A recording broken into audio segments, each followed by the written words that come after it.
And what is going on, everyone? Welcome to Creators Corner, where we give you a glimpse behind the magical content. I'm Anthony, and all I can say is it's happening. It's happening. I put a thread out, and I don't even thread much. Is that what it's called? Tweet, thread, whatever. A thread. And I said, I'm going to speak this into existence, and it's here. Literally, the creator that inspired Nicole and I to start our Disney creator journey. It is Molly from Mammoth Club. How are you? I'm good. Wow, that is so nice. Yeah, it's nothing I haven't emailed you or told you like just before the show. So fun fact, I'm never nervous when I do this. And tonight I'm a little nervous because it's like I'm talking to the queen. No. So we're going to get into all this magical content. We're going to talk about your content journey. And then we got a couple, listener questions, fan questions as well. Real quick, guys, if you noticed, DeStefano's Magic is now Dreaming on Main. That's because we went through a name change because people thought we were magicians. So we changed our name to Dreaming on Main. And this is the kickoff of it. This is the first thing we've ever released under this new name. So, cool. Yes, Molly is the kickoff. So before we get into all this Disney content and park talk, we talked a little bit, but I think with Mammoth Club now, we kind of see your other interests, but what other interests do you have? I know right now, Sabrina Carpenter. Oh, big fan. Right? Big fan. Going to her concert soon. I can't wait. Oh, that's awesome. Besides theme parks or besides Disney? Anything in the world, like the Olympics. Oh, I don't know how I did love the Olympics. How did they not hire you? Come on. I love the Olympics. I am on a horror movie kick right now, so that's probably my current passion project. I'm watching a bunch of horror movies that I have never seen because I used to be too scared. I love games. I'm very competitive, which people that watch our content probably know that. But I like board games. I love escape rooms. Alan, Max, and I do escape rooms a lot, so that's really fun. I love eating and drinking outside. That's a huge passion of mine. Just a charcuterie board and a glass of wine with good company. Yes. Huge passion. I grew up loving sharks, and that has never changed. Great white sharks are still my favorite animal. So anything to do with sharks, my favorite movie is Jaws. So that kind of falls in line there. My dog, Kronk, he's, a big thing that I enjoy, just hanging out with him and snuggling, and he's my best guy. So those are a few of my favorite things. Did you like the Jaws ride in Universal? So an interesting fact about me is I grew up a Disney kid, and I begged my parents when I was 7 to take me to Universal because I wanted to ride the Jaws ride. And the minute I saw that shark fin come out of the water, I covered my eyes and I wouldn't look for the rest of the ride. And I never went back. So I rode it technically, but I didn't see anything. And so first time I really rode the Jaws ride was in Japan last year. Oh, fun fact. I cried in my mother's lap the whole time during Jaws. I thought it was real. I was probably 5 or 6 years old. And I was like, no. I get it. Because I love sharks and was terrified. And even still as a 30-something-year-old adult, that animatronic is big. So fully justified in your fear and my fear. So it's kind of poetic, I guess, in a way that I never rode it here, but I rode it on my first international theme park trip. You don't like water rides, so it's kind of hate so much on rides. It's kind of like your favorite thing and your least favorite thing. Yeah, you get a little bit too, but I'll let it slide for Jaws. Yeah. So just the first question I always like to ask people is, did you ever envision yourself being a content creator? No, because this job didn't exist when I was like now I get kids that'll come up to me. I'll get teenagers or kids in the parks that are like, I want to be a YouTuber when I grow up. But that didn't exist. No. So no, I did graduate with a communications degree. So I joke that I majored in talking. So it's not surprising that I do something where I'm doing creative things and talking and presenting a lot, because I've always enjoyed that.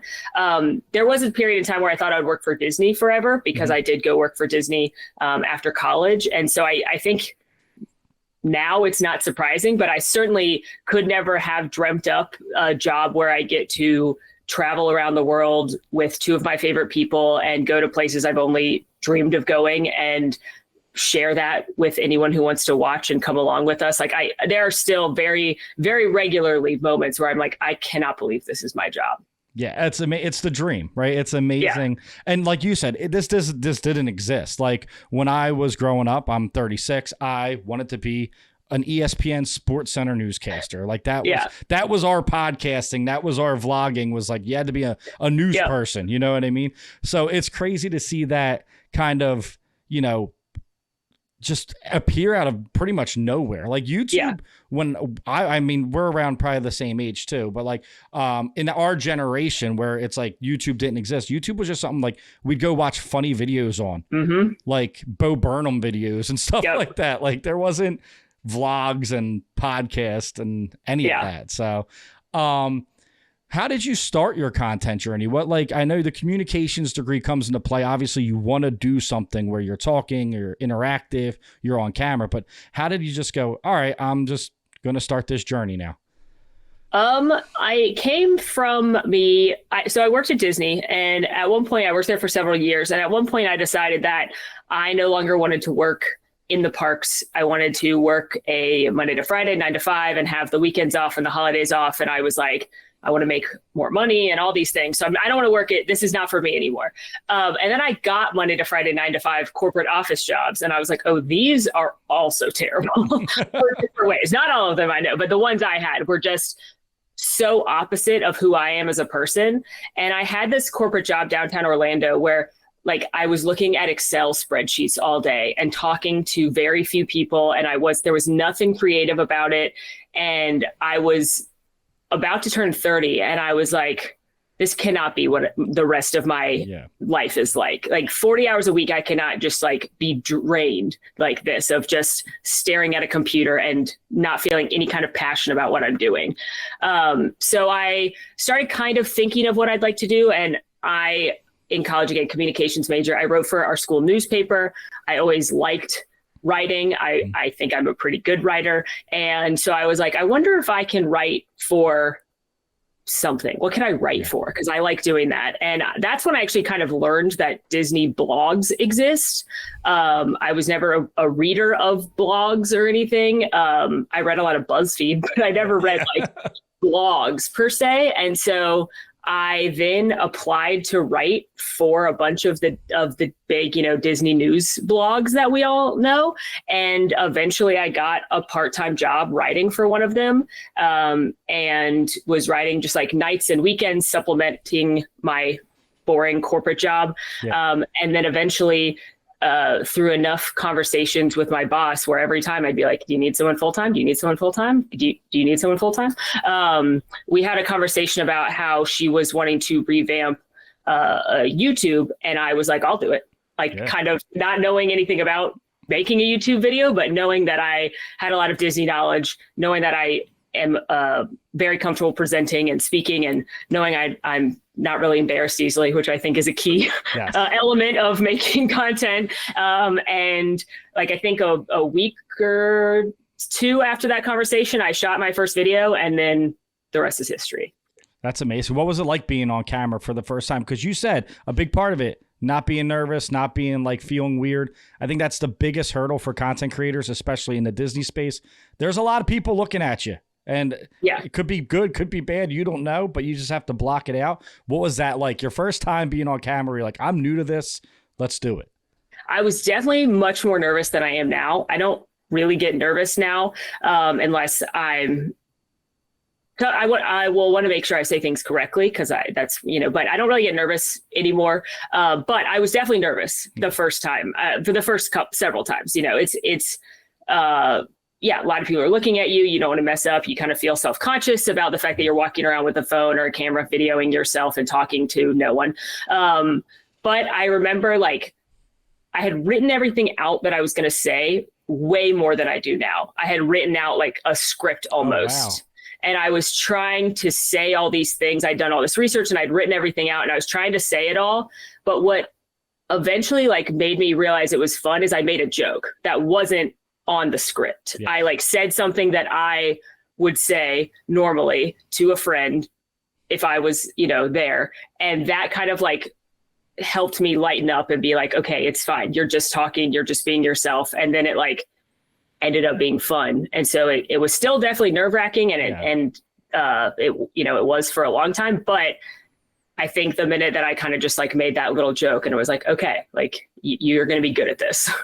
Yeah, I think the mistake people make when they first start is trying to be perfectionist, right? You want to be like, obviously, we look up to you. We look up to Nate, Paige and Mr. Morrow.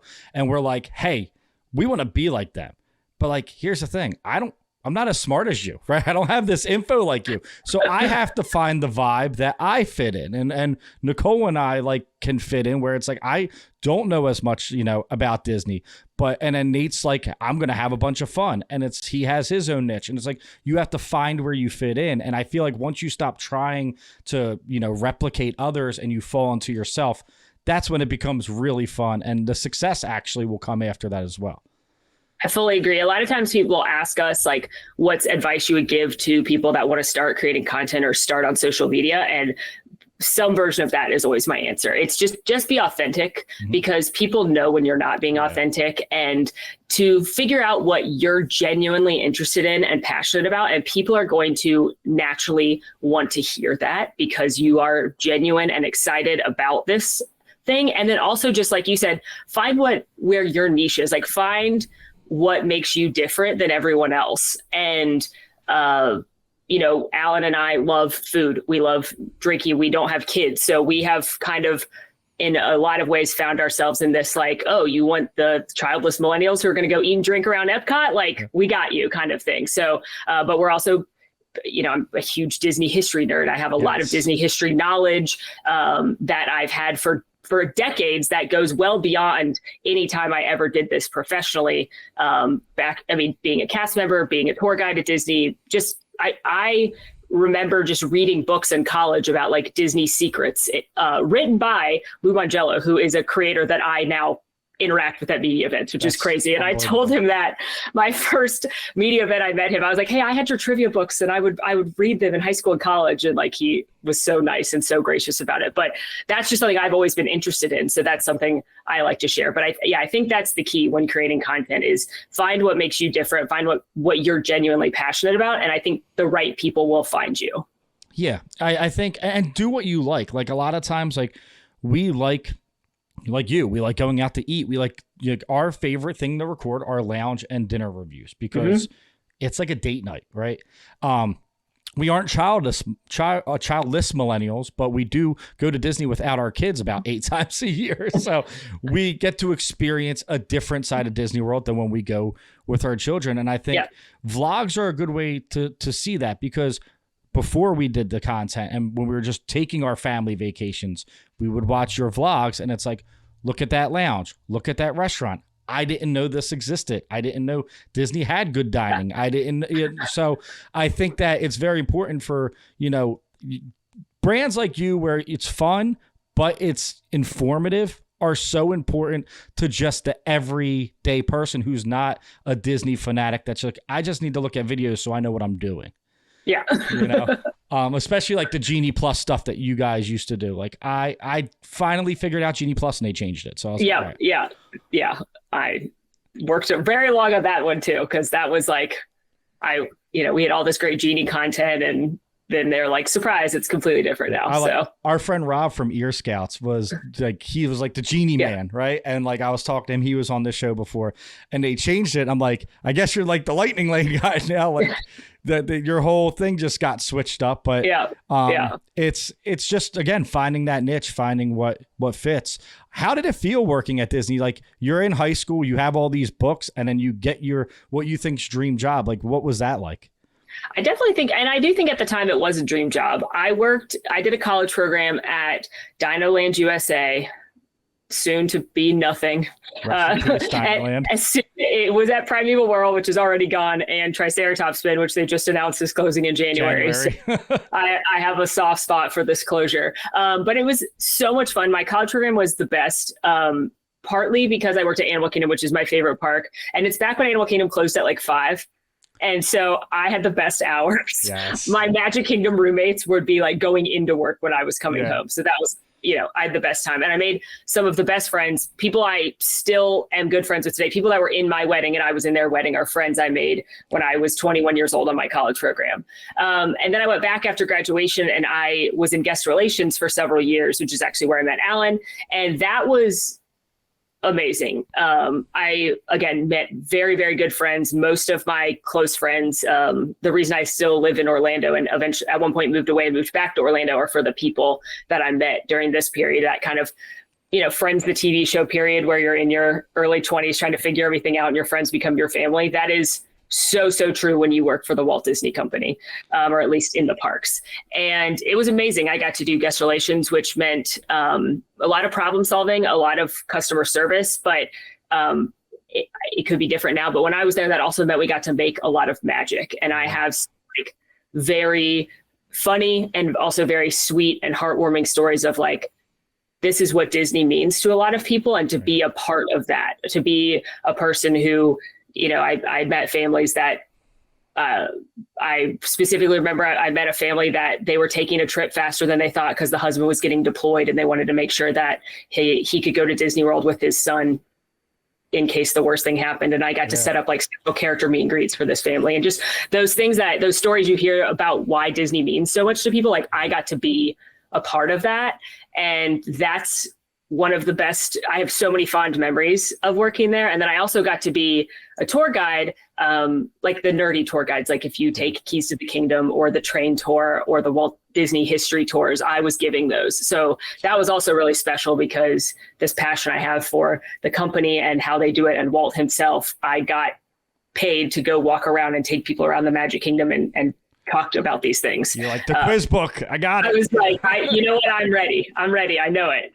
So that was really cool. And then just, again, as a Disney nerd, there were things I got to do that you wouldn't get to do without being a cast member, like ride Rock and Roller Coaster with the lights on, or climb to the top of Mount Everest, or awesome. Backstage tours at Haunted Mansion, just like very, very cool Disney nerd things that I look back very fondly on. We always say, like, I think all creators say it too, and I think you quote of saying it is, the magic is the cast members. They're the magic. Like they are the magic, and that's why you always be kind to the cast members, guys. Yes, like, they are creating magic left and right. It's amazing to see stuff like that. We actually went to Florida. I was a baby. We went for Make-A-Wish. My brother was sick, and they sent us to Disney World. So I didn't get to really remember it much because I was a baby, but they always do stuff. They always just go above and beyond for families. And, anytime we can give back and donate and stuff like that, you should do that, because Make-A-Wish is a great foundation that does just that and works closely with Disney. So we know where the amount of knowledge came from, right? It amazes me because, like, I'll watch a video and I'm like, wow, like, I didn't know that. So obviously you had these books, but is it still like when you're about to do a video on something and you're like, you have to study? Do you like study up on this stuff? Because you did an amazing series for Black History Month, which was unbelievable and awesome. And the information, that was just like nonstop. I was like, whoa, I did not know that. This is so interesting. But like, I'm like, she had to like read and study this for hours, because it was really like deep information. Yeah. Videos like that are research. Those are definitely like labors of love videos. Any type of, we call them snacks and facts, because it would be, we did one for Black History Month, we did Women's History Month, we did API Month, Pride Month, and then anytime I do the secrets videos as well, which are like the details, history, Imagineering, those type of videos, those are definitely more involved when I'm preparing for the video versus like a ride everything challenge. If I'm doing a ride everything in the Magic Kingdom challenge, the only thing I'm preparing is I will write a list of the rides on my phone, and then I'm just checking them off as I go. So like, for any ride, when I'm rattling off like what the ride's like, the height requirement, if it's on lightning, all those facts, that's just be spitting it out because it's in my brain at this point. But for like the Black History Month video, those videos, I do a lot more research beforehand, and that could be first of all, I research who I want to talk about. I like to get a good mix of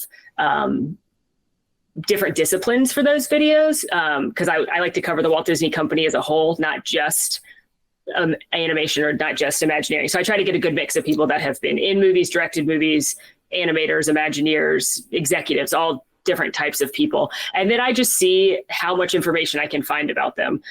Some of the people I'll think of off the top of my head, like for Pride Month, I immediately was like, I'm putting Bob Gurr in this and I'm putting Howard Ashman in this, like definitely those two. And then it just comes from like watching the Howard Ashman documentary or watching the Waking Sleeping Beauty documentary or looking up things about Howard Ashman. If I can find interviews with these people, for Black History Month, actually, I talked a lot about Floyd Norman, who was the first Black animator for Disney. And I went online and found interviews of him talking about it, and as well as watched things about him. So those are definitely a lot more labor intensive at the front.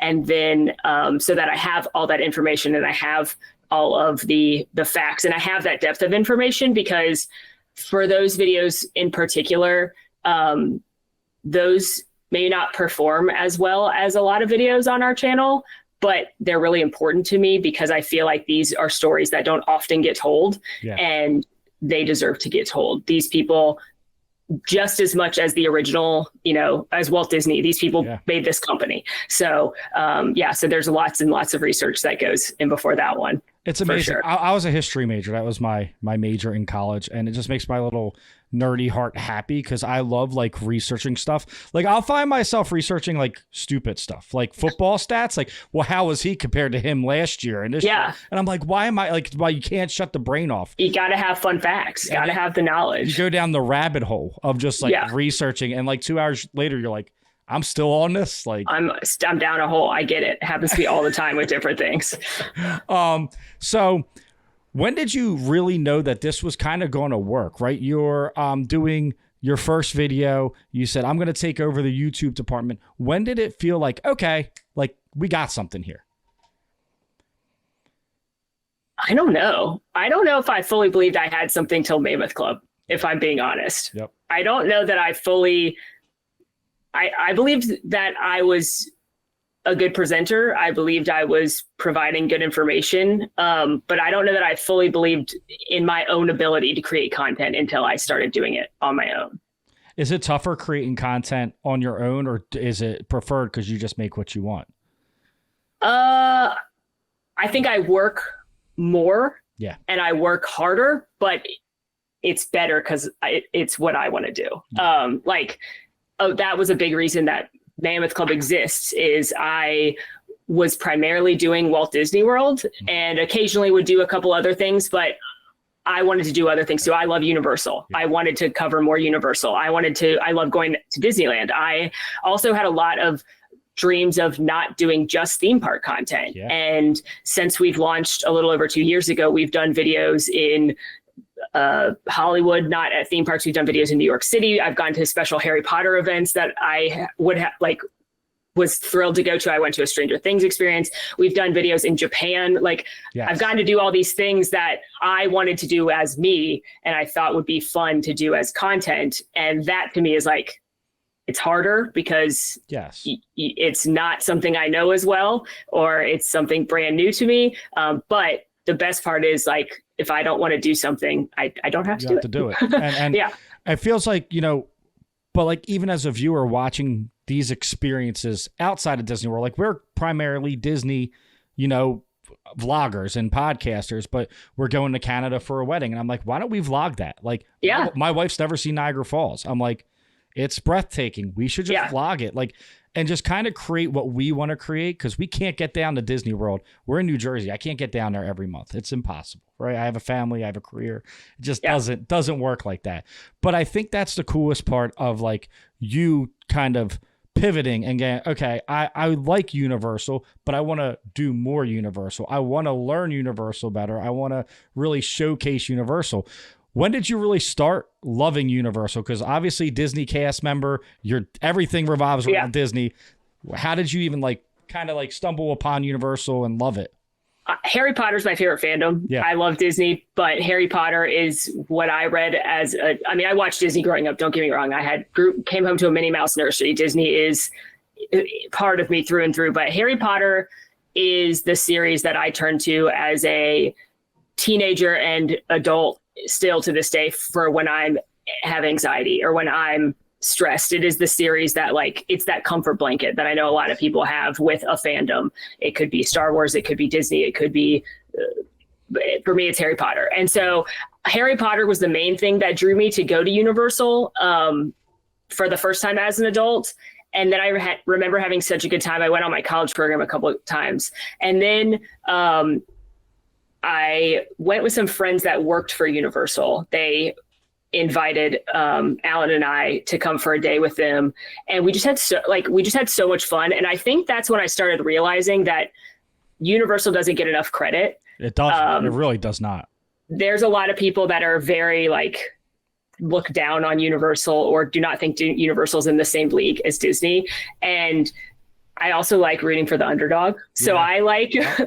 I like seeing Universal and how they have changed and adapted, and their food compared to 5 years ago is incredible. And the work that they put in, having been lucky enough to attend events for Universal and attend media events and have relationships with people that work at Universal, listening to the passion that comes out of the teams there that are doing Horror Nights or are doing Mardi Gras Parade or are doing the food. They are so passionate, and I think they're crushing it in a lot of ways. And so I love going to Universal because I feel like, one, I am still learning Universal. I know all the rides and I know that everything there's to do. I've eaten at every restaurant and all the things, but there's still so much to discover. And then also just, I think they're doing really, really amazing things. And I love showing that to people. And I love when people will message or comment I never thought about going to Universal, but because of your video, we're going to go, or we went and had the best time and all these things. Cause I don't think you have to choose. I don't think you have to be Disney or Universal. A lot of people think you have to. I think both of them do things great, and I think there's room for improvement on both of them. Both sides, yeah. And I think as a theme park enthusiast, I want them both to compete with each other because I'm winning. I get to win. Exactly. I win when they're fighting. Universe happens, and then Villains Land happens, and it's can't you see that we're winning, guys? We are winning. And I also think they. Obviously, it's a rival. It's one of those things where but they need each other too. Yeah. So they respect each other. Yeah. I think so. So I love them both, but I just really love Universal, and I think some of their stuff as a Harry Potter fan and a Halloween fan, some of their stuff really appeals to me as well. Now, I do remember a couple of things from Universal when I went with the old company. Again, it was all you can drink, so. I just remember walking in, getting wine, getting a turkey leg and saying, let's do this. Sure. And then they had a DJ in the street. So there was a block party, but there was this little Irish pub.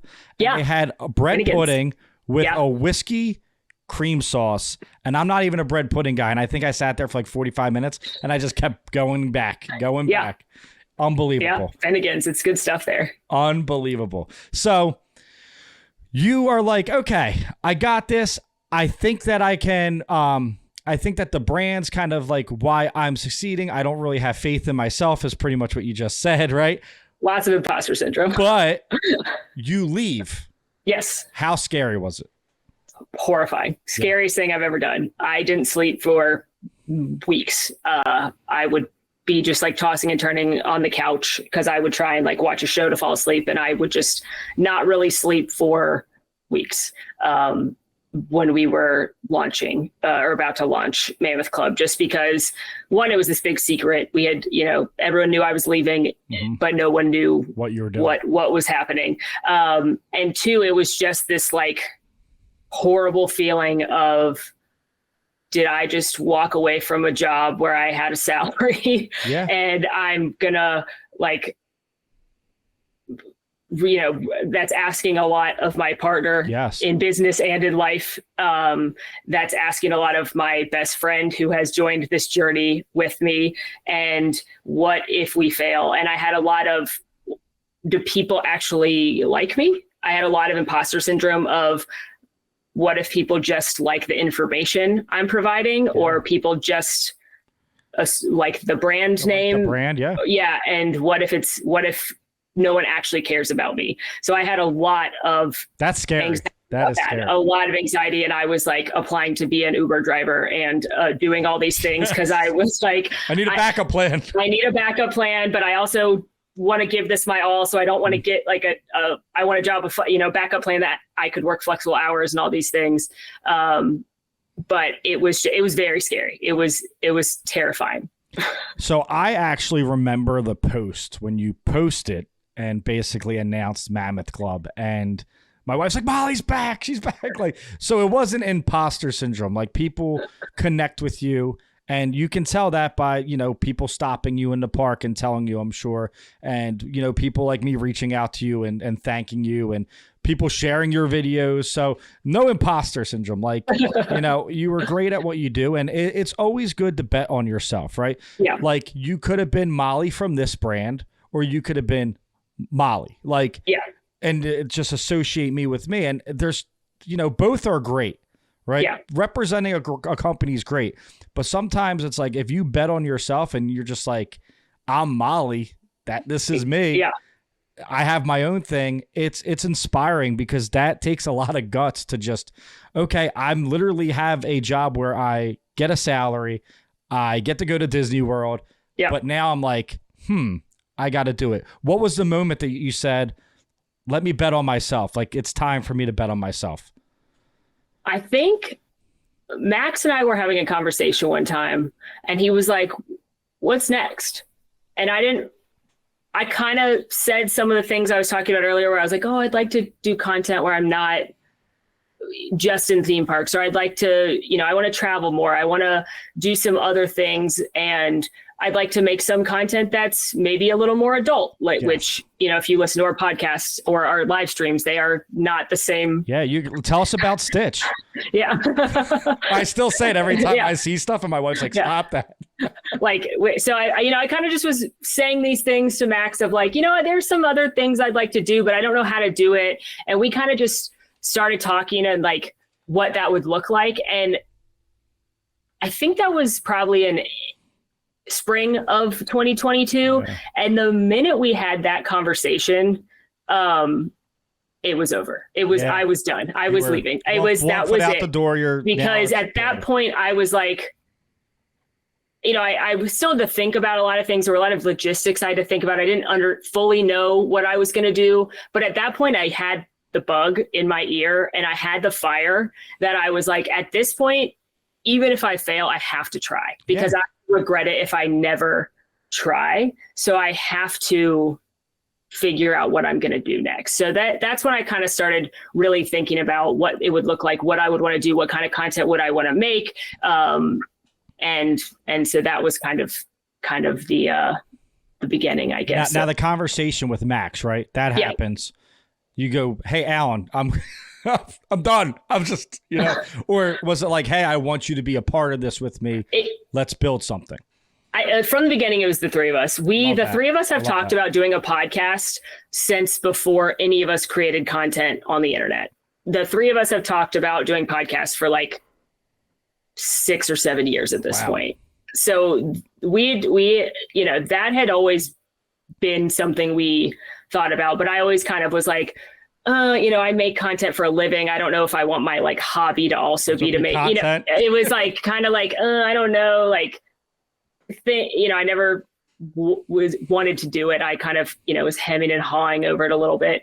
And then we kind of I told Alan I had this idea, and actually I didn't know this. Max had texted Alan. It was like, I think I like did something. That's a good friend though. Like, heads up, your wife's coming in hot. Yeah. You know? He was like, just so you know, I think this might have happened. Because unbeknownst to me, the two of them had been talking for a long time about how I should make my own content, because they had more faith in me than I did, which is the kind of people you should surround yourself with. Yep.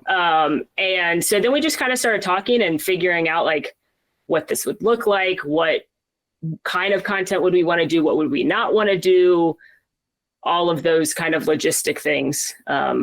We had to figure those all out.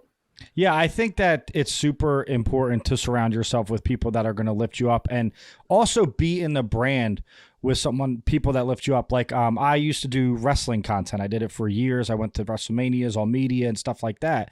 And I always surrounded myself with great people. And when I finally burnt out and I was like, hey, I'm done, you know, the people that were my co-host and still my best friend, Phil, was like, all right, let's be done then. And that's the people you have to surround. Like, if it's not good for your mental health, let's not do it. When most people are like, no, we're successful, we're making this, let's not do this. It was like, no, then I'm done too. And it was like, it was kind of like that relief. So building a brand with people that you can really trust is the most important thing. I think that's why, like, you know, I rolled over one night and we were like watching TV, we were probably watching vlogs, and I looked at my wife and I was like, hey, I'm like pretty much going to retire with content, but I want to do one more thing. Like, do you want to do this brand with me? And she's like, really? And she's never done content. Yeah. And just watching her grow, like, that's amazing. Just like Alan didn't do content, and now he's like one of our favorite creators. He's so good at it. I think that's the amazing thing with content and working with people that you really like vibe with, right? You have that chemistry with, because it brings out the best content. Yeah. Speaking of the best content, I personally love that you kind of appeal a little bit more to adults on your stream.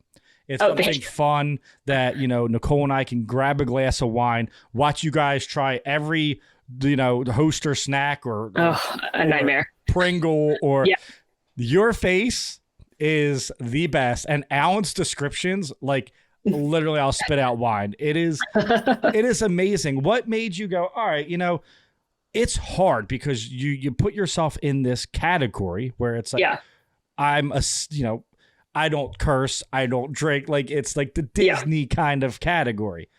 We're adults, right? We're human. You know, how did you go, okay, I'm going to do this? And did you think, oh, this is a risk to kind of... I don't think we ever thought it would be a risk in its own avenue. Yeah. I think it was something we all really wanted. We all knew that streams and our podcast were going to be adult content. Adult friendly, I guess. You know, like we knew they were going to be explicit, because that's a side of me, especially, that I had never shown. Exactly. And we always knew that our theme park content, our main YouTube channel, would be family friendly. We often say that it's not made for kids, but it is, but kids can watch it. Exactly. Is, I guess, what we try and say. Like, and I say that because we don't have kids. We're not gonna do like the 10 best rides for toddlers, because I don't know, I don't have one. So I you know, dude, that's a great idea. Thank you for the assist. You're welcome. There you go. And that's what, and I always, you know, people will ask, can you do a video about, you know, toddler friendly foods? And I'm like, I literally don't know what toddlers eat. I feed my nieces and nephews. I give them sugar. When I'm in the parks with my nieces and nephews, I'm like, would you guys like ice cream? Like, I don't know what to do. So, but there are great, content creators that have kids. And so I'm very like, no, go watch these people. If that's specifically what you're looking for, go watch the creators that is their passion and pride, and they're the experts at that. I am not the expert at that. So we always knew our park content was going to be still family friendly in the fact that we like don't curse. We don't talk about like certain things, but we also knew we were going to skew a little older, just because that's what Alan and I like to do. Yeah. We like to go to the lounges. We like to go to the spas on cruise ships. We like to do the adult dining on cruise ships, that kind of stuff. So we always kind of knew that we would lean that way. But again, it's not going to be inappropriate if your kid's watching it. And I know lots of kids and families watch it to get ready for their trips. And I love that, because we'll meet little kids in the parks and they're so cute. And so that's what we always knew. We have a 10-year-old who loves watching you guys. So we love that. But we also knew like, we could be a little bit different if we did this other stuff, and we could be a little bit more like raw, I guess is the word, just a little bit uncensored. More uncensored. We can make, you know, where I always say, like, I'm the same person in both of them. I'm just filtered in a like family friendly way over here, and on stream and on podcast, it's like, no, you could say whatever comes into your brain and be a different kind of entertainment. Exactly. Like, I'm very quick-witted with stuff, but I can't do it on camera, because some of the stuff I say, I'm like, it's like, you know, I curse or I say something, and I'm like, I can't do that. But it's funny because I went to my best friend's house and he's like, I want to know how you hold it together on these videos, but in your everyday conversation, this comes out. And I'm like, I don't know. It's like a switch. Do you have that switch? Like, it's like professional and then it's like relax. Every now and again, somebody will curse in a YouTube video, and we usually cut it unless it's like really, really funny, and then we'll bleep it. But it's definitely just a, you know, I know what jokes I can make in each setting. And there are some that I think in our regular YouTube content, like toe the line more than any jokes I would have made previously would have, but they're still not going to be in it, you know. And that goes with, hey, I represent this brand, or hey, I represent myself, you know? Yeah. If you get in trouble at your job, yeah, you're in trouble. Like if my manager calls me, I'm like, uh-oh, what'd I do wrong? Where if I owned a company, I'm like, whatever, like I'll yell at myself, you know? Yeah, so we touched on you, you know, how Max and Alan were involved. What's it like working with literally your husband, your best, like your people, your two people? It's crazy because we're like this normally. That was the other reason we knew that this could work, is just, or we hoped it would, because the things we do on camera are what we do regularly. Yeah. Max lived in California until recently, and he would come stay with us, and we would very regularly do things like go to the grocery store and buy all the different kinds of Kraft macaroni and cheese and try them. And we had like blind taste tests to figure out the best sauce. And we like bought standard noodles so the noodle shape couldn't influence the sauce. Yeah. And like, no one was watching that. That was just something we did for fun one night when Max was visiting. So we kind of were like, it's so much fun that we get to do it now with other people. And so the eat everythings, I always have so much fun doing them, except the hostess one. I mean, I had, but it was a nightmare. It was a nightmare to watch, because like the next day we're like in the Walmart grocery aisle, and I was like, ew, look, it's the strawberry ones.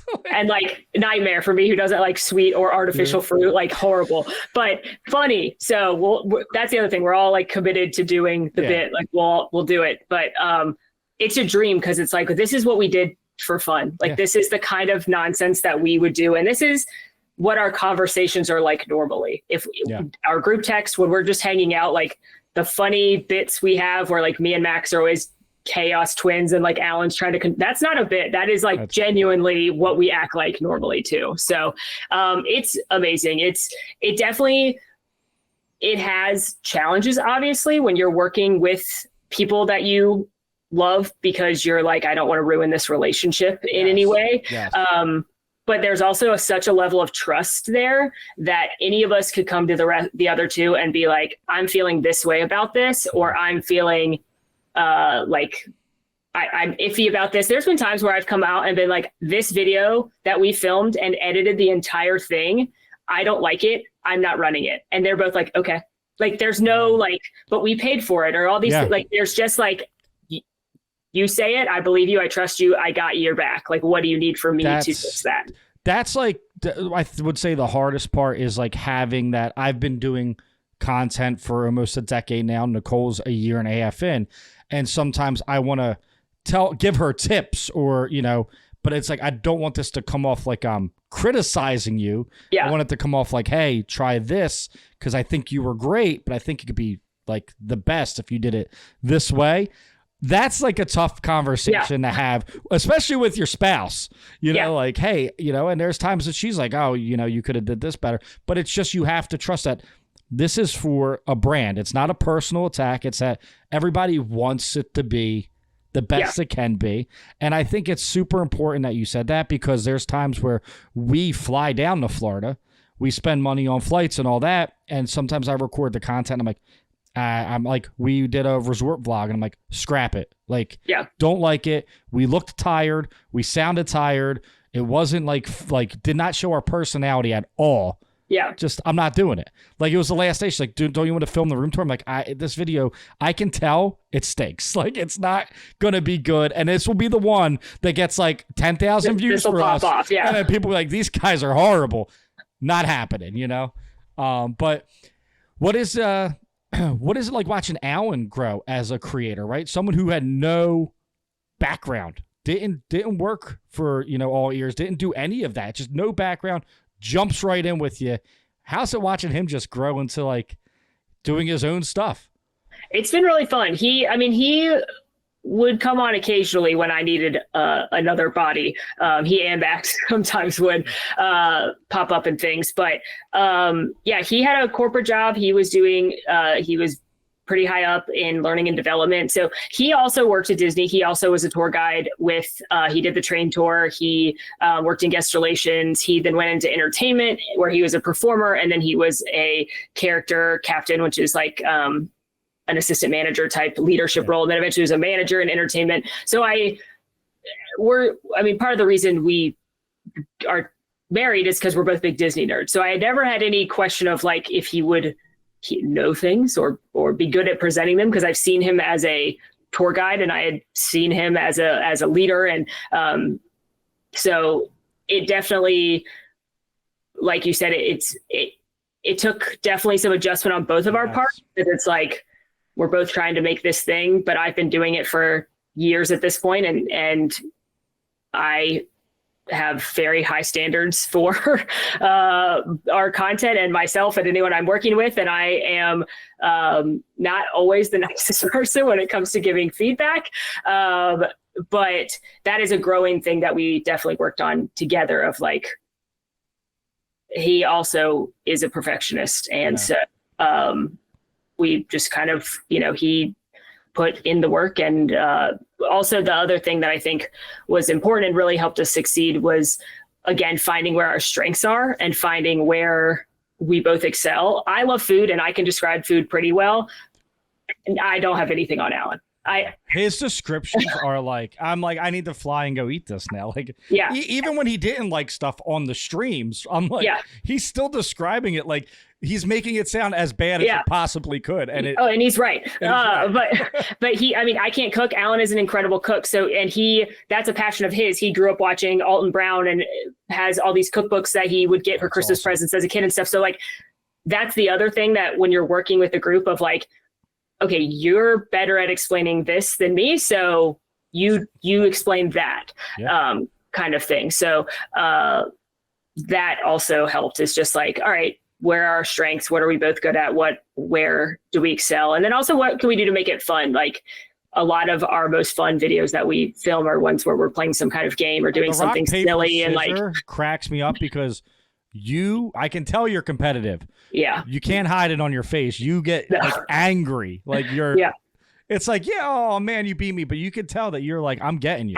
I don't know how I'm so bad at it. Cause like statistically I don't know. Statistically, I shouldn't lose this much, but I do. Try to change your pattern. Cause people like I always can like, when I play against Nicole, I know that she's going rock first and she never switches it. Now she's going to watch this and she's going to change it. Yeah. She always goes rock first. I think I just throw it. I don't know that I try anything. That's right. I just like do something with my hand and see what happens. And because often what happens is then, okay, maybe I'll lose the first one and then I'll be like, okay, I lost with rock.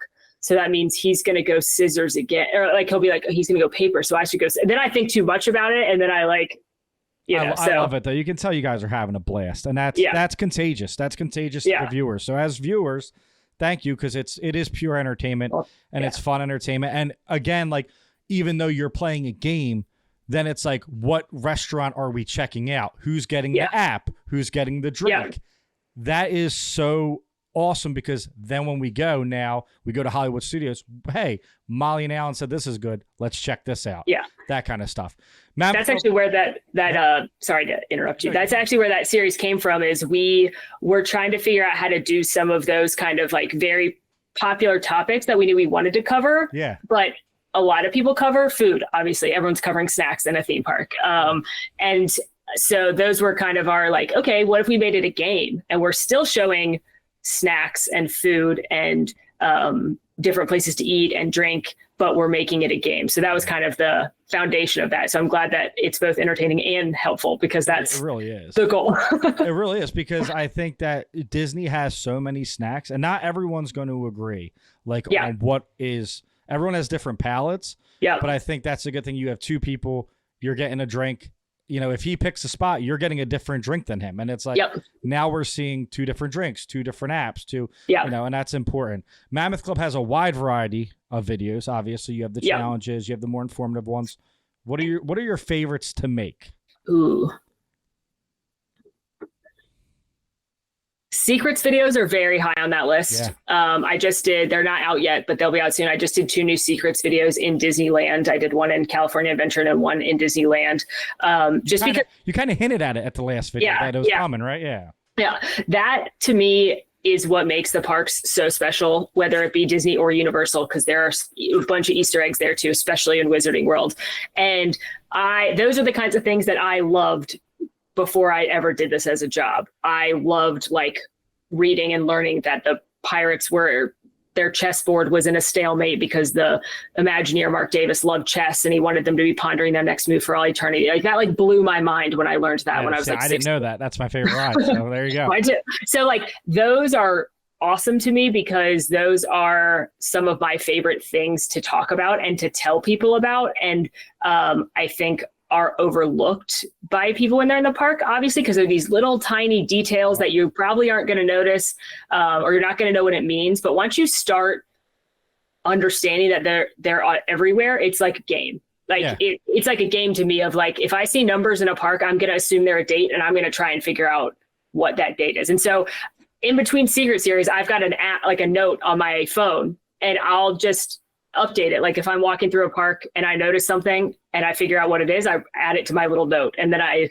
kind of, when I have enough of them, I'm like, all right, we can do another Secrets video. It's like a Taylor Swift fan. Like Taylor Swift always drops Easter eggs, right? And you have to figure it out. Disney's the same way. Like you were going over the windows in Disneyland, and we've never been to Disneyland. We're going for the first time in January. It's amazing. I cannot wait. Amazing. But now it's like, I'm going to take in Main Street a different way than I would have if I was just like, we're in Disneyland. Let's walk to the rides. Like, there's so much detail because that's Walt's Park.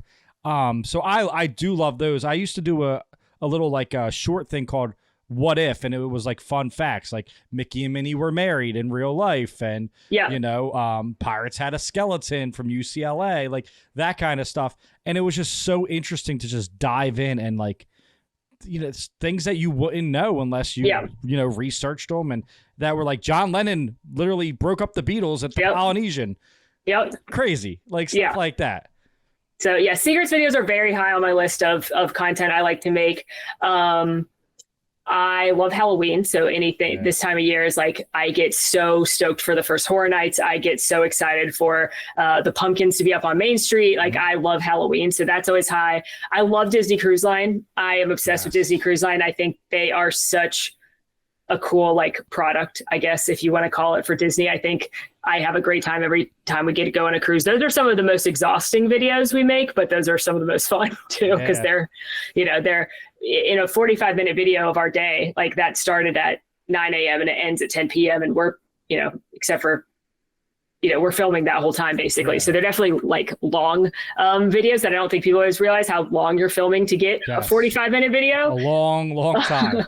But those are awesome. And then, just some of the anytime I get to do anything new, I'm always excited. Whether that be like go to a new place that I've never been before, like we went to Alaska this year, was stunningly beautiful and amazing. And that was on the cruise too, right? Yeah, we went on. We went on cruise, but it was so beautiful. To being, lucky enough to get to go to new ride openings or Disneyland, Tokyo, anything that is new to me, I'm like giddy about because I don't care what ride it is. If it's a new ride, I'm stoked to ride it because it's just like a new experience. And how cool is it that I get to go on this new ride? Like for work. How lucky am I? I don't like water rides, and I was like, get me on Tiana's Bayou Adventure. Like, this is awesome. So do you feel like, okay, so you're the water ride extraordinaire, let's call you. I guess. I feel like I got splashed way worse on Tiana's. I think so. It had been a minute since I think I've only ridden in the front row, which is my commitment to getting good footage because you get footage in the front, obviously. But the last few years of Splash's existence, I rode it like only if I had to for content. I don't like it. But I really think you get way wetter on Tiana's. It's crazy, right? Like, I think you get a lot wetter, and they filled it up or something. Yeah, they put some cannons back on. I think, here's my guess. I think they turned off some of the cannons during COVID. Yeah. When the parks came back and there were safety protocols in place. And either think they just never turned them back on, or maybe they needed some maintenance or something. I think we're back at a 10. Like, I think they had taken it down, and then when they did the whole refurb, they like turned it back up. The caution sign is real. Like, you will get wet. Yeah. Like, doesn't matter. Like, before you're like, oh, I'm in the third or fourth row, I don't have to worry about I'm it. good. No. I mean, I'm in my rain jacket, like hiding. You're wearing ponchos and a rain jackets. So you're like, no, I'm not getting wet. What's the hardest part of being a creator? What's the hardest part of doing this, full time? Oof. I think there's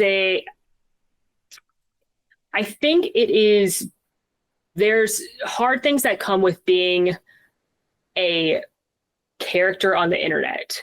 I think sometimes people forget that you're a person, and not just a like person on their screen.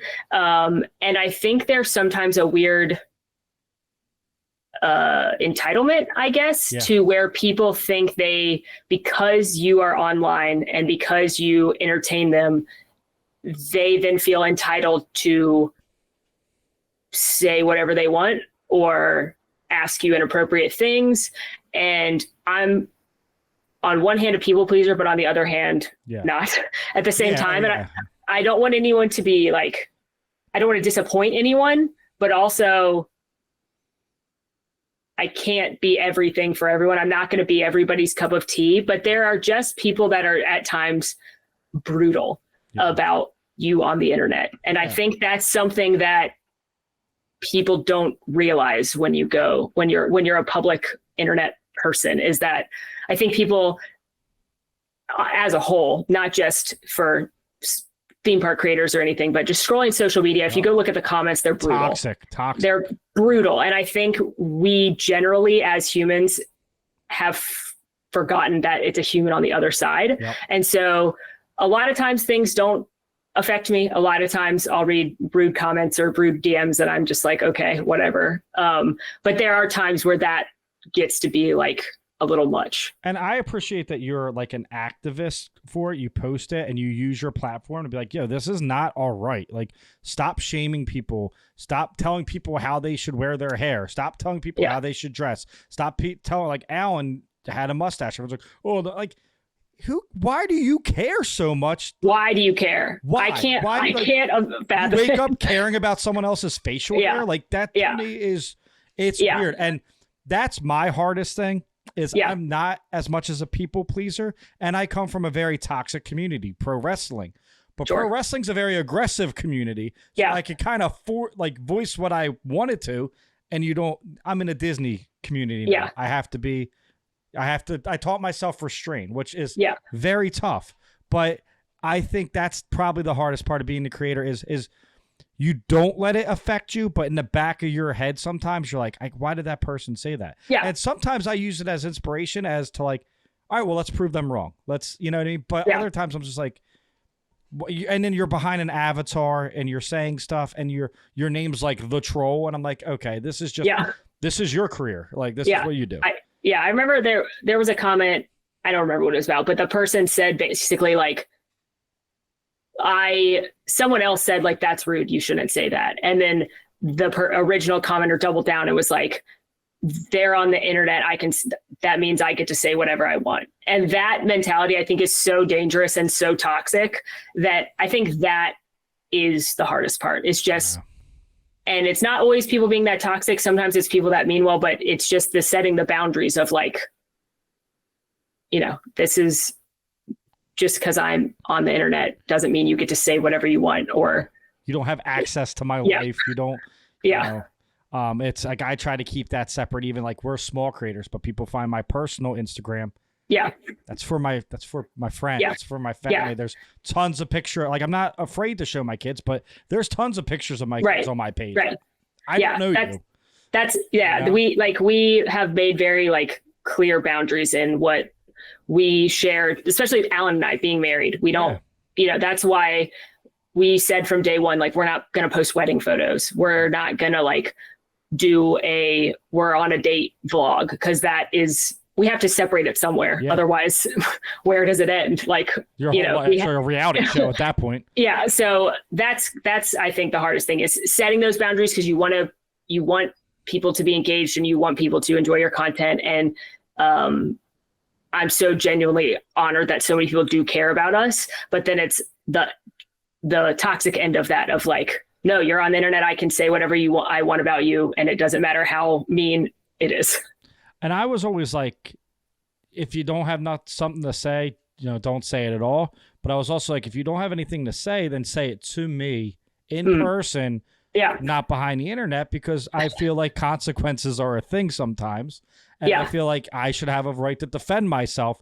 But the problem with being a content creator, if you defend yourself, then they post that, look how mean Molly is, look how mean Anthony is, and it could ruin what you work so hard for. And I just don't think that is very fair to creators or anyone on the internet. I would say another thing is the pressure of like creating, of deadlines, of getting those videos out. How do you manage your social battery after like a long recording day or, a cruise where it's like, all right, we just filmed, our whole day. It's a 50-minute video, but like now I'm exhausted on vacation. For starters, I don't ever look at it as vacation, which I know it like is, it's a trip. It's a work trip. Yeah. And I'm the luckiest person in the world that my work trip is a week-long cruise to Alaska. Yeah. But I don't ever look at it like, oh, I'm going on vacation now. It's always just like, we're going on this work trip and this is the stuff we're going to do. Good way to put it. So that's the first thing, is I look at it the same way that when I worked in corporate America, was going on a work trip to a conference and I had all the stuff I had to prepare. I do the same thing. I'm writing out the shot list. I'm doing all the research of everything we're going to do, getting everything all ready. So that's what happens on the front end to make it hopefully go as smooth as possible. And then when we're actually doing things like on trips, on cruises, we do schedule in some time to not be on camera. Yeah. On cruises, our tradition is to go somewhere after we're done filming and go have like a nightcap somewhere. That's awesome. Or go listen to, there's so many wonderful musicians that come on the Disney Cruise Line at the different lounges, or they play movies in the movie theater. Whatever the thing is that night, we make sure we like cut the camera, we put the camera in the room, and we go do something just to decompress. And whether that be, grab a nightcap or go see whatever movie's playing at the theater that night. And then we also, whenever we're traveling somewhere, we will schedule, and especially when we like went to Asia or when we went to Disneyland this last time, we did schedule a couple days that were like non-camera days. They always end up being somewhat camera days, because if we try a new good snack or something, obviously I'm like, no, we got to put that in the video. But we try to schedule in like some non-main filming days just so that we get to enjoy wherever we are off camera as well.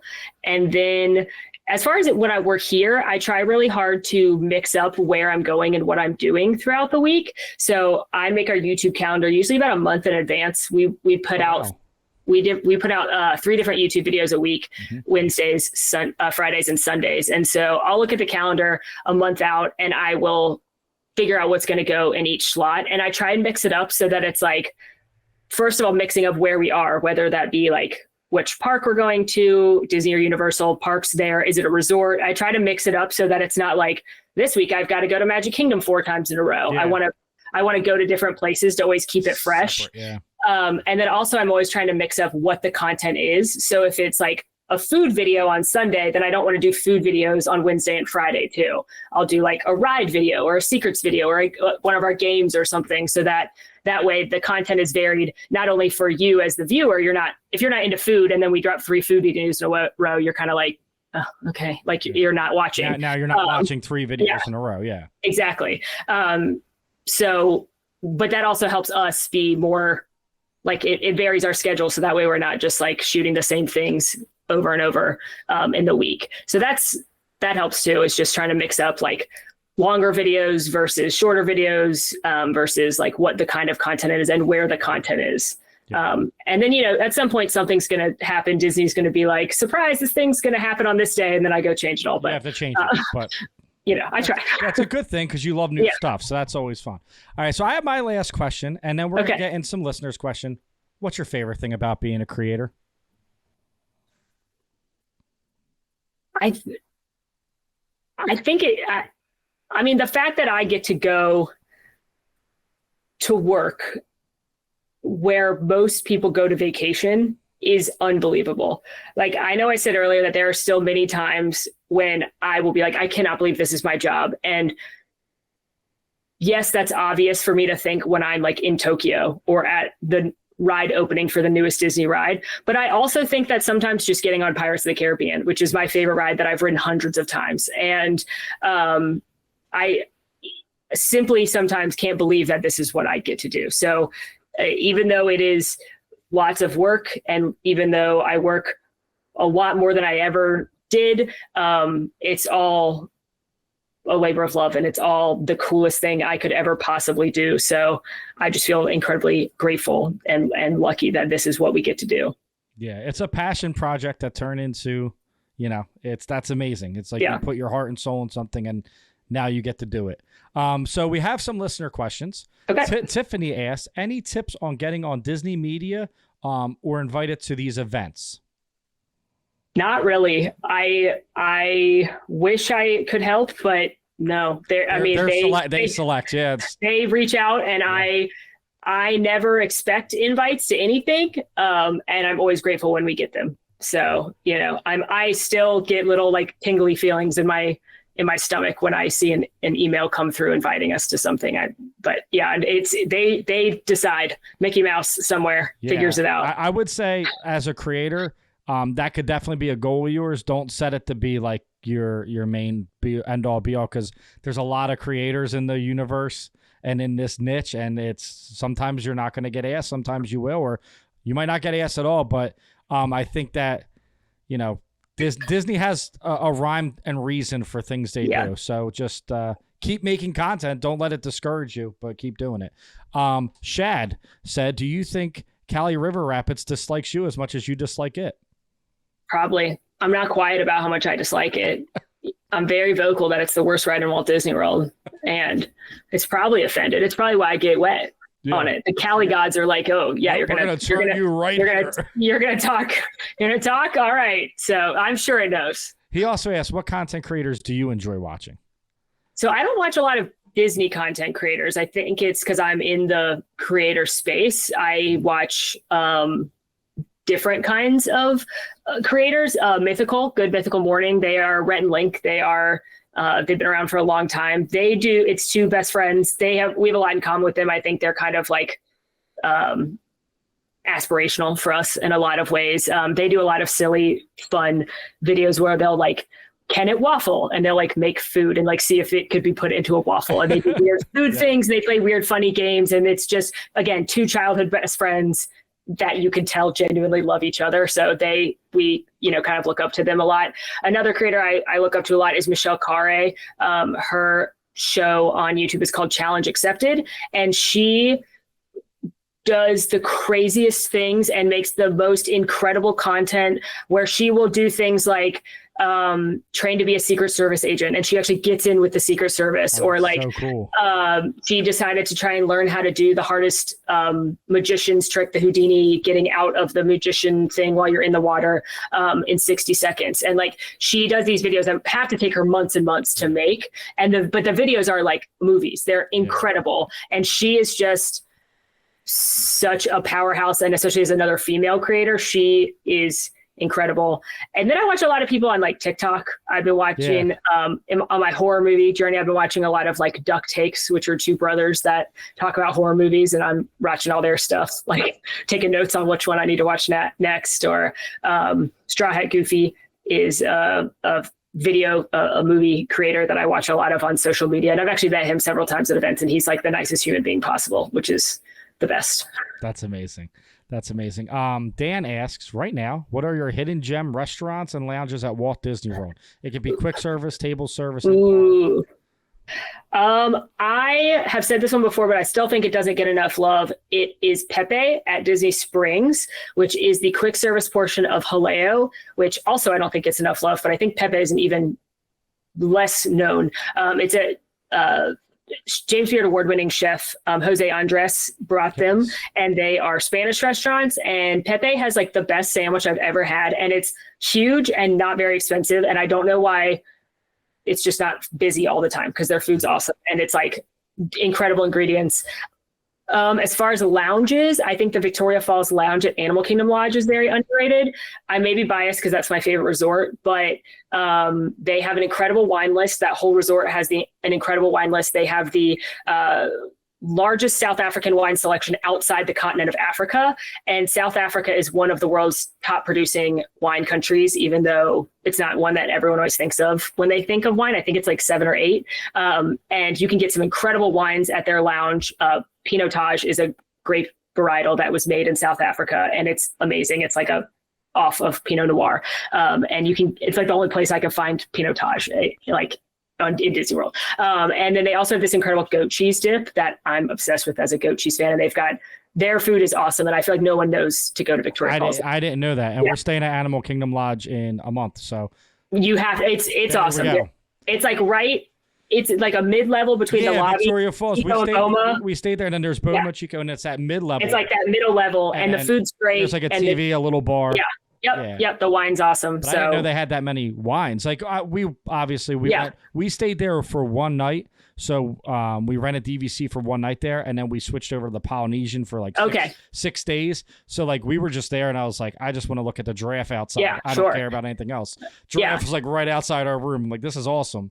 They have a good wine list, and then the even bigger ones is at Jico though. But you can also go to the Jico bar. You don't have to have a Jico reservation. You can sit at the little bar side right there. It's called the Cape Town Bar, and you can access their full menu and their full wine list if you go down like to Jico. Topolino's. You could just go to the bar and exactly. So either place there, I think, is amazing, and the food's awesome too.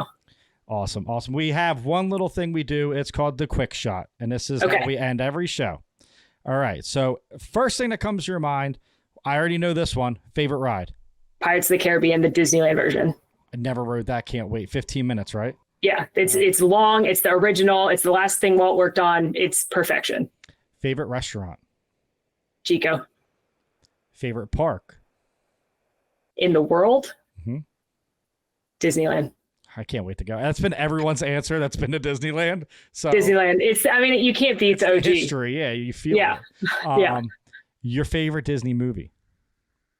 My favorite Disney movie is The Lion King. My favorite Pixar movie is Toy Story. Those are very important distinctions. Here's one that always catches people off guard. Something you love in Disney that everybody else hates. Oh, man. I got a good Universal answer. Let me think about Disney. We will accept the Universal answer, too. Fast and the Furious Supercharged. Okay. Everyone hates it. I love it. I know. I'll give you a Disney one. Let me think. Dinoland. There it is. That's fair. Dinoland. I genuinely, not kidding, think that Dinoland has some of the best theming of any land in Walt Disney World. And I'm very genuinely sad that it's leaving. Are you kind of excited for Encanto, or is it kind of like...